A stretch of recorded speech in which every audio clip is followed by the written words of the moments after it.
ሃይ ሰላም እንዴት ናችሁ?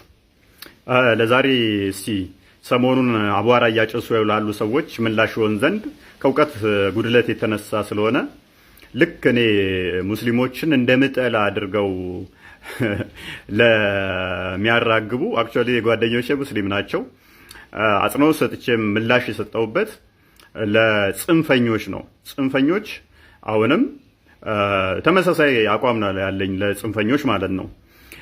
ነገር ግን የሆነ ነገር ማለት ፈለኩኝ በሰይጣን ላይ ሰይጣን በሶስት ሃይማኖቶች ላይ እንመልከት እስቲ በክርስትና በዋቄፈናና በእስልምና በሶስቱም አስተምሮቶች ላይ የሰይጣን አስተምሮ ይለያያል።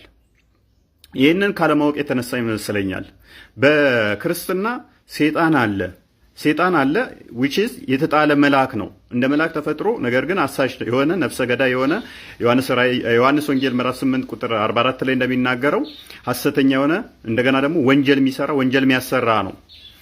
ይሄ ሰይጣን የተጣለ ነውና ምንም በክርስቲያኖች ላይ ኃይል ብርታት የለውም። ማርቆስ 16 ቁጥር 17 ላይ መጽሐፍ ቅዱስ እንደሚናገረው ማለት ነው። ያመኑት ሰይጣንን ማስወጣት ማባረር ይችላሉ። እንደገና ደግሞ ዘውልቅ 23 ላይ ሰይጣን መተት፣ ድግምት፣ ሟርት በክርስትና ላይ ወይንም በአማኞች ላይ ምንም ነገር ኃይል እንደሌለው መጽሐፍ ቅዱስ ይናገራል። ወደ ዋቄፈና ስንመጣ ደግሞ ሰይጣን የሚባል ነገር የለም፣ አይታመንም። ሰይጣን የፈጣሪ ተቃራኒ ነው ተብሎ ስለሚታመን ፈጣሪ ደግሞ በፍጹም ተቃራኒ የሆነ ነገር ሊኖረው አይችልም፣ ያጠፈዋል ተብሎ ነው የሚታመነው። በዋቄፈና እምነት ውስጥ ሰይጣን የለም። ስለዚህ ድግምት፣ ሟርት ምናምን ሰይጣን ምናምን ጂኒ ገለመሌ ወለመሌ ምናምን ብትል በዋቄፈና እምነት ውስጥ አይሰራም፣ የለም።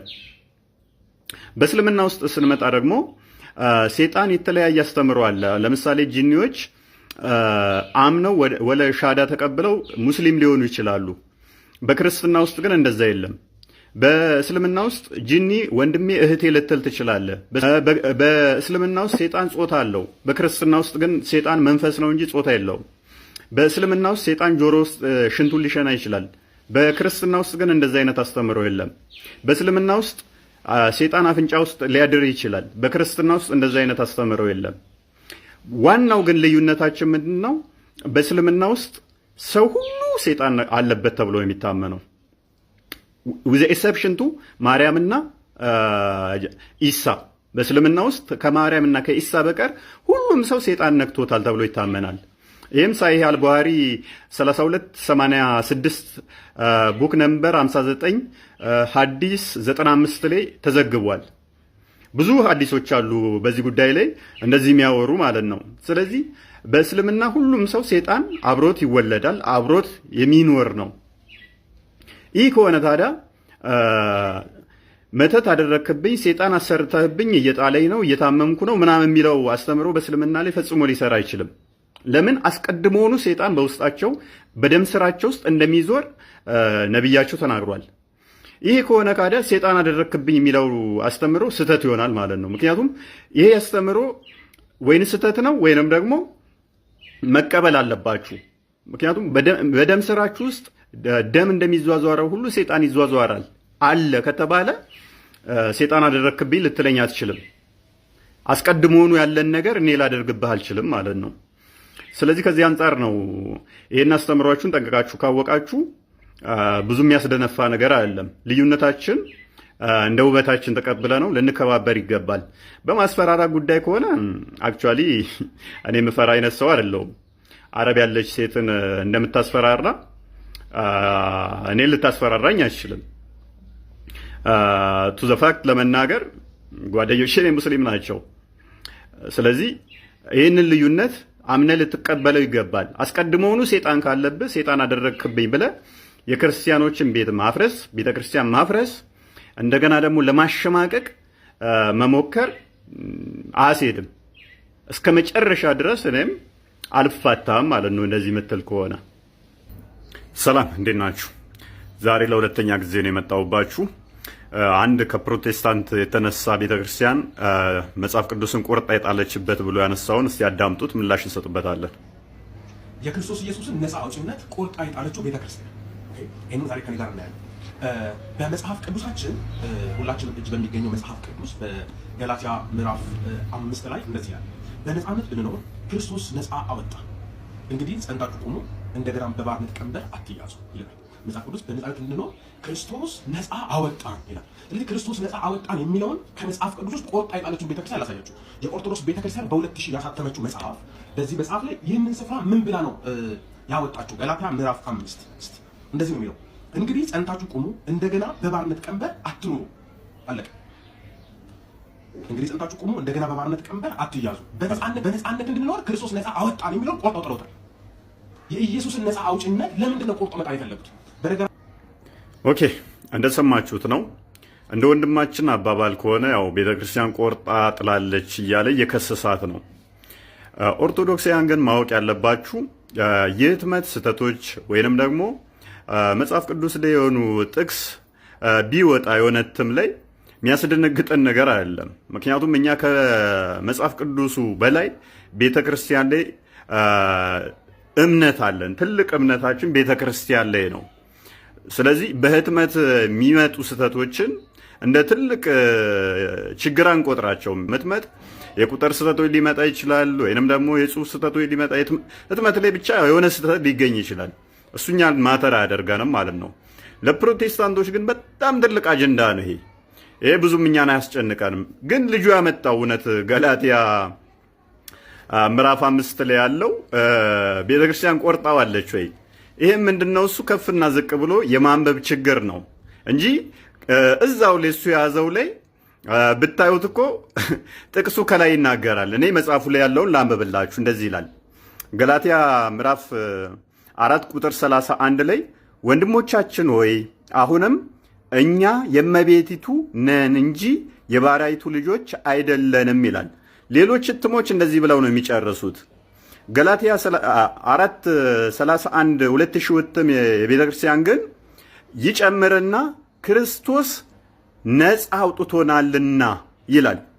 ስለዚህ ክርስቶስ ነፃ አውጥቶናል እና የሚለውን 2000 እትሙ ከምዕራፍ 5 ላይ ሳይሆን ያካተተው ምዕራፍ 4 ቁጥር 31 ላይ ነው።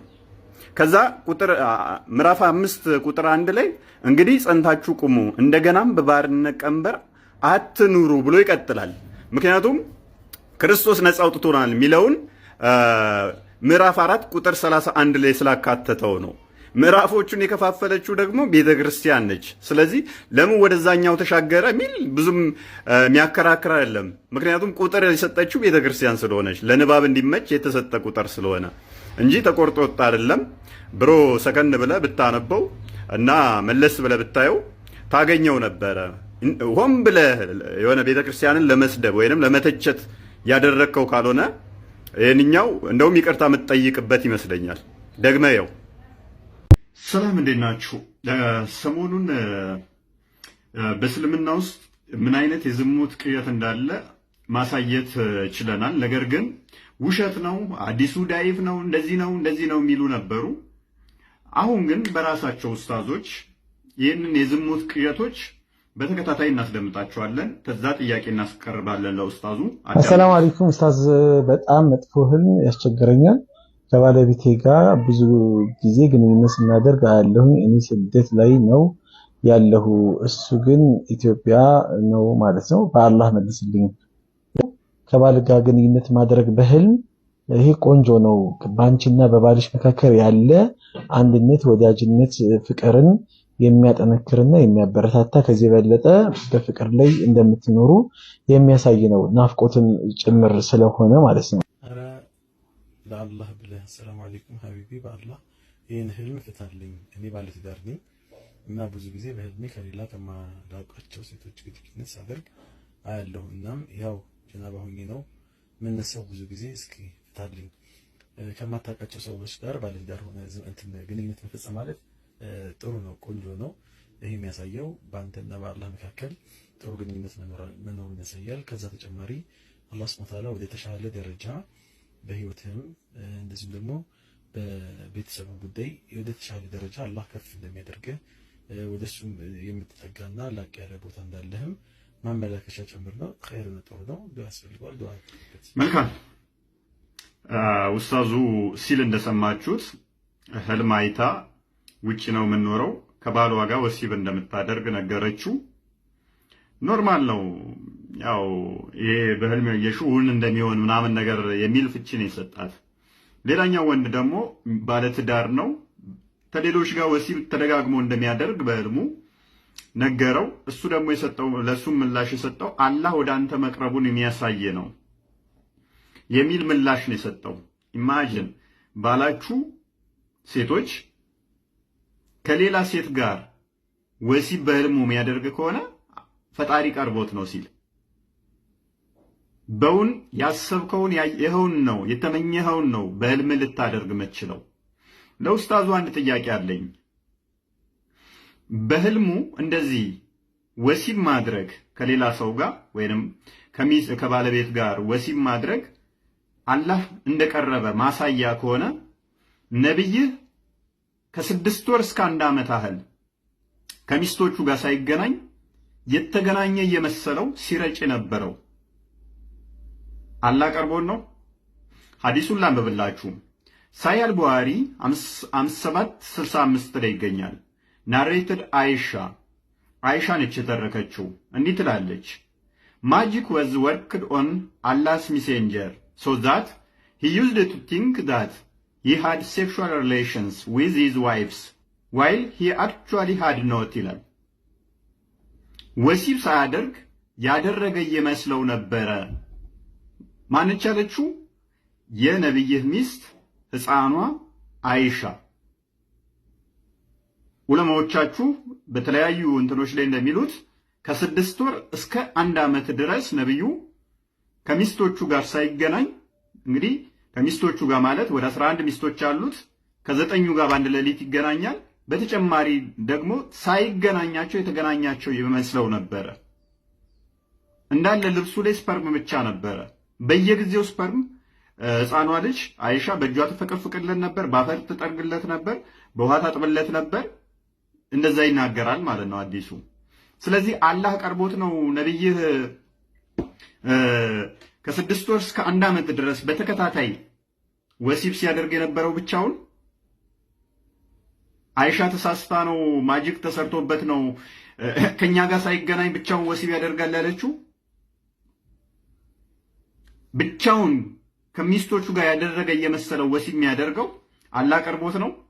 ኡስታዝ በትህትና እንድመልስልን እንፈልጋለን። ቴንኪው፣ ሼር አድርጉለት። ሰላም፣ እንዴት ናችሁ? ዛሬ የምንነጋገረው እባቦች የሙስሊም ወንድሞች እንደሆኑ እንዲሁም ደግሞ እባቦች ሙስሊም እንደሆኑ እንመለከታለን። በመጨረሻ መልእክት አለኝ። ሳሂህ አልቡኻሪ ቮሊዩም 4 ወይም ቅጽ 4 መጽሐፍ 54 ሐዲስ ነምበር 530 ላይ ወይም ደግሞ በሱና.com ላይ ለምታወጡ ሳሂህ አልቡኻሪ 3312 እና ሳሂህ አልቡኻሪ 3312 ላይ የሚገኝ ሐዲስ እንዲህ ይላል።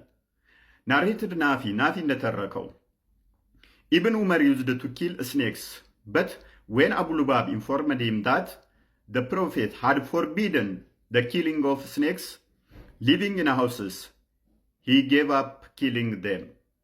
ምንድነው የሚለው ሐዲሱ? ዑመር የሚባለው ሰውዬ እባቦችን ይገል ነበረ። ነገር ግን አቡ ሉባብ የሚባለው ሰውዬ ነብዩ እባቦችን ቤት የሚኖር ወይንም ደግሞ ቤት ያለ እባብን እንዳገሉ ብለዋል ሲለው መግደል አቆመ ይላል። እባብ በቤት ውስጥ ሚኖር እንዳትገሉ ማን ያለው? ነብዩ፣ የሙስሊሞች ነብይ። ለምንድን ነው የተባለ እንደሆነ እንዲሁም አልአዳብ አልሙፈርድ 446 ላይ ቤት ሲያስተካክሉ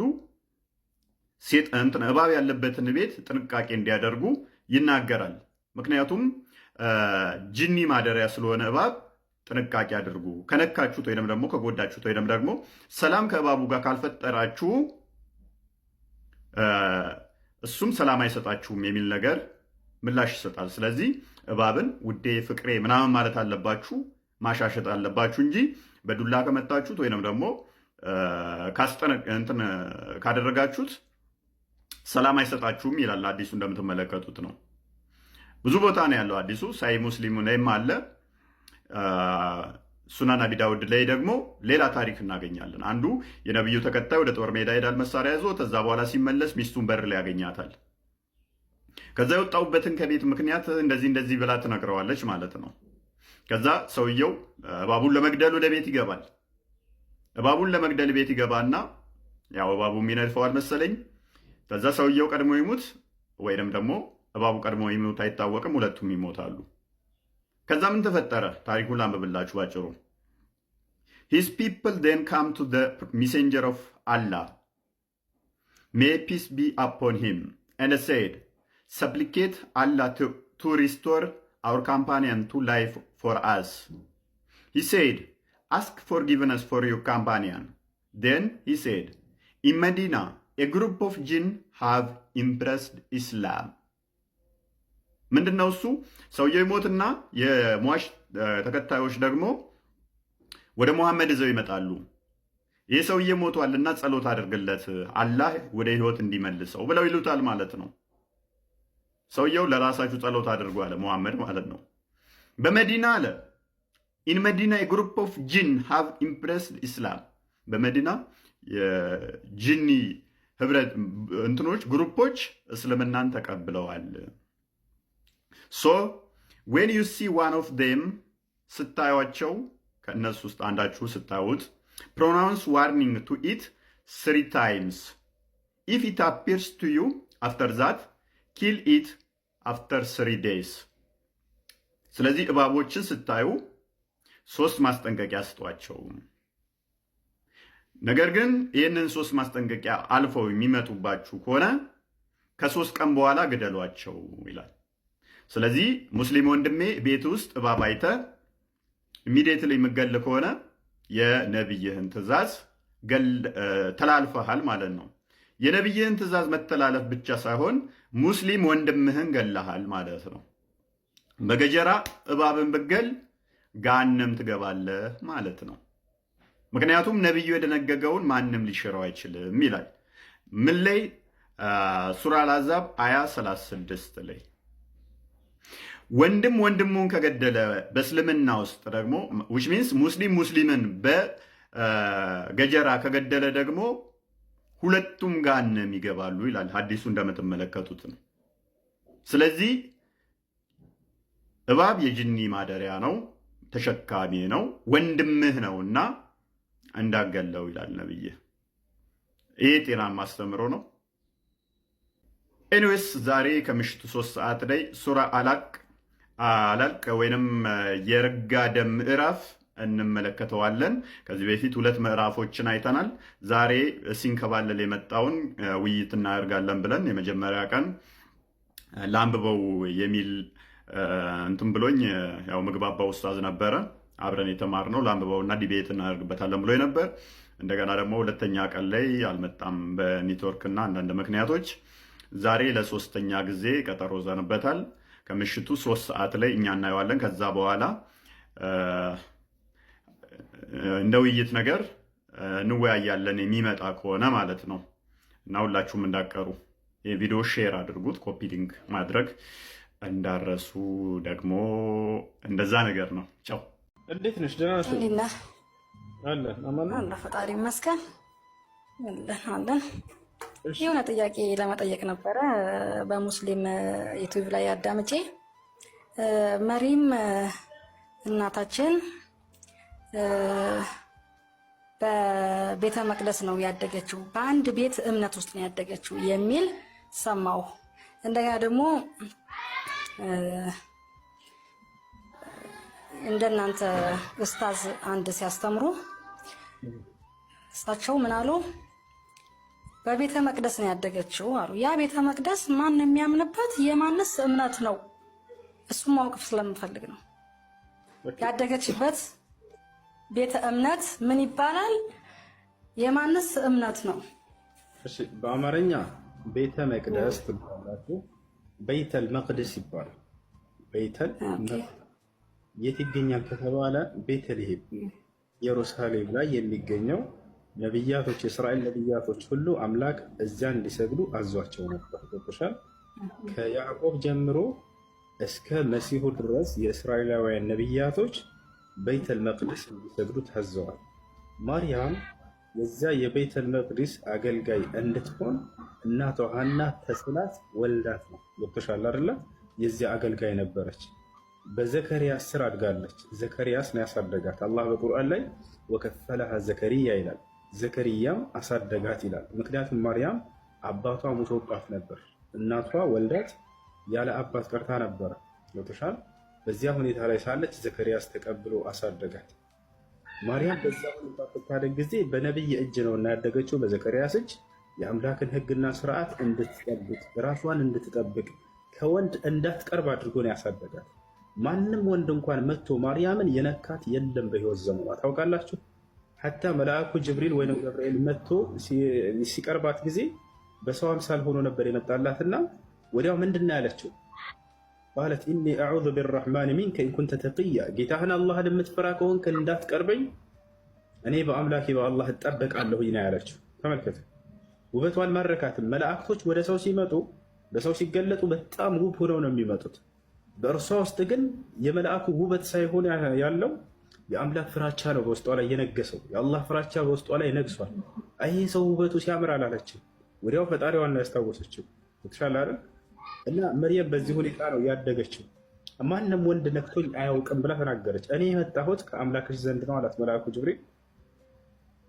ቃለ ኢነማ አነ ረሱሉ ረቢክ፣ እኔ ከጌታሽ ዘንድ የተላኩኝ መልእክተኛ ነኝ አላት። ሊአሀበ ለኪ ጉላመን ዘኪያ፣ ንጹህ የሆነ ልጅ እንድትወልጂ ተልኬ ነው እንድሰጥሽ ተልኬ ነው አለ። ንጹህ ልጅ ተብሎ መሲሁ ተጠርቷል። ንጹህ ልጅ ነው መሲሁ፣ በፍጹም ቆሻሻ ልጅ አይደለም። ማንኛውም ሕፃን ልጅ በሚወለድ ጊዜ ከኃጢአት ንጹህ እንደሆነ ይገለጣል። መሲሁም ከነዚያ መካከል ነውና ከኃጢአት ንጹህ ነው። የአዳም ኃጢአት አለበት አይባልም። ሕፃን ልጅ ምንም ባልሰራው ነገር አይጠየቅም በአዳም። ከዚያ በኋላ እኔ ወንድ ያልነካኝ ስሆን ብላ ገለጸች። ቃለት አና የኩኑ ሊ ጉላም፣ ለእኔ እንዴት ልጅ ሊኖረኝ ይችላል ብላ ገብርኤልን እዛው ጅብሪልን ጠየቀችው ማርያም። ወለም የምሰስኒ በሸሩን፣ ወንድ ያልነካኝ ስሆን አለች። ወለም አኩ በግያ፣ አመንዝሬም አላቅምም አለች። ታዲያ በምን መልኩ ነው ይሄ ሊወለድ የሚችለው ብላ ስትጠይቅ ጊዜ ቃለ ከዛሊከ ቃለ ረቡኪ ሁወ ዐለይሂ ሀይን፣ ጌታሽ አምላክሽ አላህ ይሄን ማድረግ ለእኔ በጣም ቀላል ነው ብሏል። ሁን በሚለው በቃሉ እንደሚያስገኘው ነገራት። የተሻለ አይደለ? ቃል እየተባለ መገለጽ ያስፈልገው መሲሁ በዝሙት እንዳልተወለደ ለመግለጽ ነው። ዮሐንስ ሰዎች አልተረዱትም። የተሻለ አይደል? እርሱ በቃል የተገኘ ነው እንጂ እናንተ እንደምትሉት በዝሙት አልተገኘም እያለ ነው። ምክንያቱም መጽሐፍ ቅዱስ ላይ ራሱ አይተሽ ከሆነ አይሁዶች ከመሲሁ ፊት ነበረ፣ እኛ ግን የዝሙት ልጆች አይደለንም እያሉ መሲሁን ያሸሙሩበታል። አንተ የዝሙት ልጅ እያሉት ነው። ገብቶሻል? ዮሐንስ እንዲመሰክር ታዘዘ። በቃል አማካኝነት የመጣ ልጅ ነው እንጂ በዝሙት አይደለም ብሎ። ለዚህ ነው በመጀመሪያ ቃል ነበር ሲላቸው የነበረው። በቃል አማካኝነት የተገኘ ነው እሱ እያላቸው ነው። ያ ቃሉ ደግሞ ከአምላክ ዘንድ የመጣ እንጂ ከማንም አይደለም። አምላክ በቃሉ ያስገኘው ስጋ ወይንም ሰው ነው እያለ እየገለጸላቸው ነው። እና ይሄ ነው። እና ማርያም በእስልምና ያላት ቦታ ይሄ ነው። በዘመኗ ከነበሩ ሴቶች ሁሉ ከዓለማት ሴቶች በላጭ ሴት ነች ብሎ አላህ ገልጿታል በቁርአን ላይ። ኢነላህ አስጠፋኪ ወጠሀረኪ ወስጠፋኪ ዐላ ኒሳኢል ዓለሚን፣ እነሆ አምላክሽ አላህ አንጽቶሻል አላት መልአኩ ጅብሪል ወይም ገብርኤል ወደ እርሷ መጥቶ።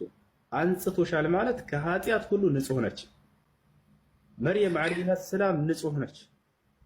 ነቢያቶች እንደማይሰሩ ሁሉ እርሷንም እንድትሰራ አላደረገም ኃጢአት። የሚገርማቸው ወካነት ሚነል ቃኒቲን ብሎ አላህ ይገልጻታል። በእኔ ትእዛዝ ላይ ቀጥ ካሉት ነች ይላል። በእርሱ ትእዛዝ ላይ ቀጥ ያሉት ያላመጹት ነቢያቶች ናቸው አይደለ? ከነዚያ ናት ብሎ ገልጿታል አላህ ሱብሓነሁ። የሴት ነብይ የለም እንጂ መርየም ነብይ ትሆን ነበር። የሴት ነብይ የለም እንጂ መርየም ነብይ ትሆን ነበር። እኛ ዘንድ መርየም ትልቅ ቦታ አላት፣ በጣም ትልቅ ቦታ አላት። አላህ ሱብሓነሁ ወተዓላ ወጠሀረኪ ወስጠፋኪ አላት። ቀጥሎ ከዓለማት ሴቶች ሁሉ መርጬሻለሁኝ አላት። በምን? በተክለ ሰውነቱ አይደለም፣ በውበቱ አይደለም፣ ለአምላክ ባላት ታዛዥነት። ለአምላክ በጣም ለአላህ ታዛዥ ነበረች። ሁሌ ቀንም ሌትም አላህን ነበር የምትገዛው። ወስጠፋኪ ከማን? ዐላ ኒሳኢል ዓለሚን፣ ከዓለማት ሴቶች ሁሉ በጽድቅ ተመርጠሻል ተባለች። ማንም መርሷን የሚስተካከላት ሴት የለም በዘመኑ። ነቢዩ ሙሐመድ ሰለላሁ ዐለይሂ ወሰለም ስለ ማርያም ምን አሉ ከተባለ በምድራዊ ህይወቷ ምሉእነትን የተጎናጸፈች ሴት እርሷ ነች በመጀመሪያ ብለው ገልጸውላት። ሐዲስ ላይ ምን አሉ ነቢዩ ሙሐመድ ሰለላሁ ዐለይሂ ወሰለም አፍደል ኒሳእ ያኒ ከሙለ ሚነ ሪጃሊ ከሲር ወለም የክሙል ሚነ ኒሳኢ ኢላ አርበዐ ወሁም መርየም ወአስያ ወፋጢማ ወኸዲጃ አሉ። በዚህ በምድር ላይ ምሉእነትን ያኒ ሙሉነትን የተጎናጸፉ ሴቶች ከነርሱ መካከል አራቱ ልግለጽላቸው። ከወንዶች ብዙ ምሉዕነትን የተጎናጸፉ አሉ፣ ከሴቶችም እንደዚያው አሉ። ከነዚያም መካከል መርየም አንደኛዋ ነች። አሲያ፣ ፋጢማ፣ ኸዲጃ እነዚህ አራቱ ምሉዕነትን የተጎናጸፉ አሏቸው። በምድራዊ ህይወቷ ላይ በቃ ምሉዕነትን ተጎናጽፋለች። በቀጣዩ ዓለም ስላላትም ህይወት ነቢዩ ሙሐመድ ሰለላሁ ዐለይሂ ወሰለም ተናገሩ። ስለ መርየም ምን አሉ? አፍደል ኒሳ አህሊል ጀነ አርበዐ ወሁም መርየም ወአሲያ ወፋጢማ ወኸዲጃ አሉ። የጀነት ታላላቅ በላጭ ቁንጮ የሚባሉ ሴቶች አራት ናቸው አሉ። አንደኛ መርየም፣ አሲያ፣ ፋጢማ፣ ኸዲጃ ሆነ። እነዚህን ተናግረዋል ነቢያችን ሰለላሁ ዐለይሂ ወሰለም። እና ይህች ነች መርየም ብሎ ማለት። መርየምን አላህ ሱብሓነሁ ወተዓላ የሙእሚናት ሴቶች አርአያ ነች ብሎ ገልጿታል። ይሄን ይመስላል።